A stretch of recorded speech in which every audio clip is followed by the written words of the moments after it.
video guys is gagawa tayo ng ice candy na pangbinta natin. Pwede pang negosyo, patok na patok sa mainit na panahon. So, if you want to know my ice candy kung paano ko siya gagawin guys, let's watch! Anyway guys, ito yung mga ingredients natin. 5 mangga, 2 milk na evap, at saka isang condensed, at saka isang sugar. So yung sugar natin is nalagay na natin doon na mix na natin. At ito na rin yung mangga natin na nagayat na natin siya. So, una guys, ay gagawin lang natin ito. Painitin natin yung ating milky buff. At tapos, ilalagyan na natin siya ng sugar.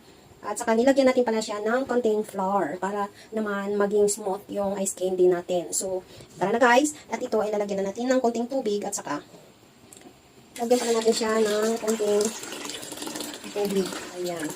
So, tansyahin nyo lang guys na ang texture niya is maganda.